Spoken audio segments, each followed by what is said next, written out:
Hi, Mike Brookfield here. Welcome to episode 11, series 3 of the Blues Show. The penultimate episode in this series. I hope you're enjoying it. And we're up to the key of B. So we've done, this will be the 11th key. So we'll have one more key to do next week.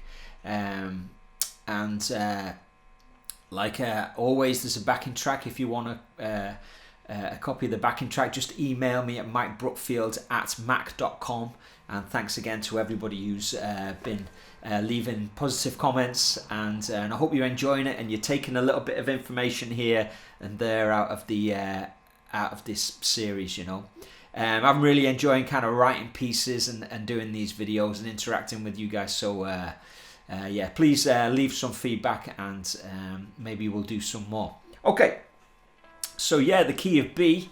The key of B is quite an interesting one, because in blues, there's, you know, when you play a minor blues, it's very common to do a minor blues in the key of B. You've got like the thriller's gone, and I was playing along with the Philip Sace thing the other day, and that was in the key of B minor. It was no coincidence, you know.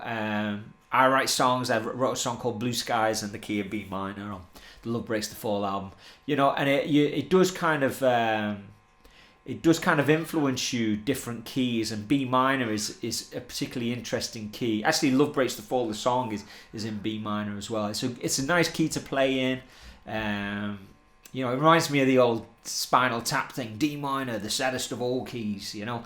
But I think in the blues, there's an unwritten thing that B minor is a pretty good minor key. Okay, so now I didn't do it in B minor. I kind of kept it to a dominant sound because, like I've said before, I wanted all these backing tracks to be quite uniform in that you can practice major and minor on them. And if I did a minor tune, then you wouldn't be able to use the major blues. So I like the idea of you being able to kind of on, you know, all 12 key backing tracks, be able to switch between major and minor in all your keys. So I did, there's like an intro before the intro. The first part of the intro is there. Just one of those unison bends because it starts on the B chord and then it goes to the E chord. So that I do this.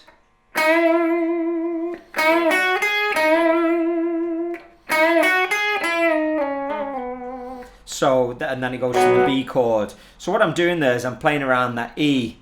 I play the E like that and then I bend up to the E.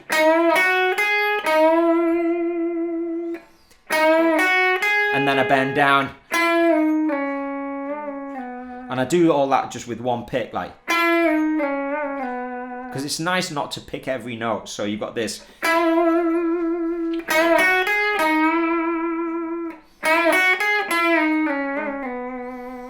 And then I kind of emphasize the F sharp where it goes to the.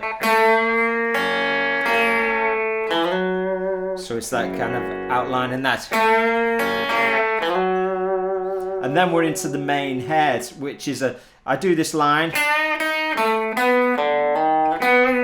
which works around that B7.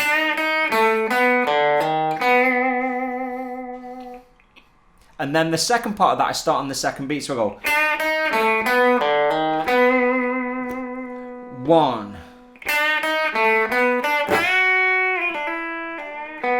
And then what I'm doing is I'm playing this lick where I'm pulling off to an open string.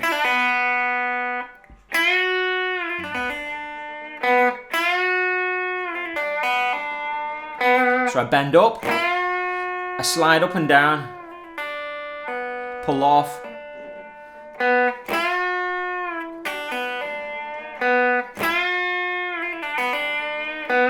And it's a nice little trick because you've got an open string and you've got the movement up and down. It kind of adds that kind of microtonal kind of like embellishment of a few simple notes, really. And sometimes I'll do a double one where I'm just doing 2 bends at the beginning.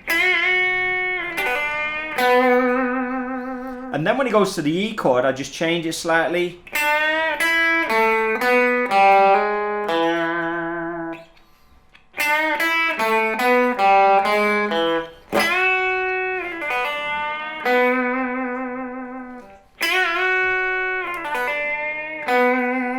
And then I totally stole this off B.B. King.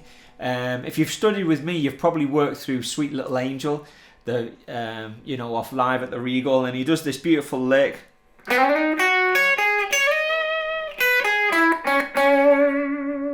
And then I just transposed it down for the turnaround. So that is. And that goes with the F sharp and then down to E.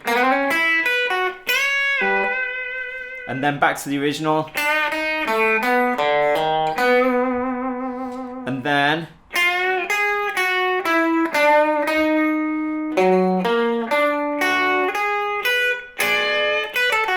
And then I'm off into the solo. So there's an interesting little lick there where I go.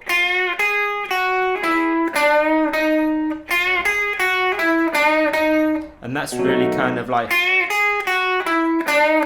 bending into notes. and then you've got this augmented, and then I'm into the solo. I didn't really use a concept on the solo this week. I thought the head was enough of a study to get your head around, because it's quite detailed, you know. So I'll play that through for you. So you go.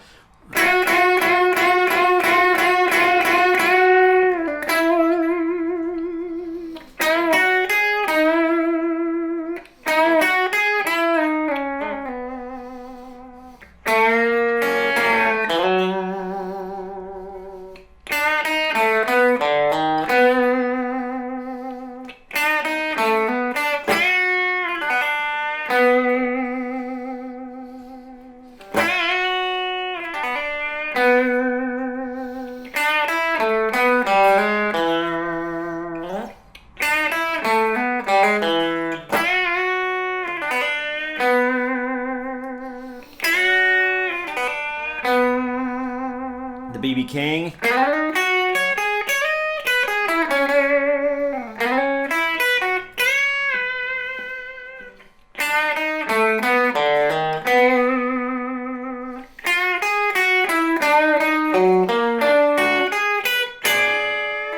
And then you're into the solo. So, you know, really use this as an opportunity to go through all the positions. There's the A form of the B minor blues. Here's the major blues. Here's the G form of the B minor blues. Here's the G major blues. The B minor blues and the G form I meant there. So this is the B major blues. Then you go into the E form, minor blues, major blues, D form. That was the minor blues. Here's the major blues.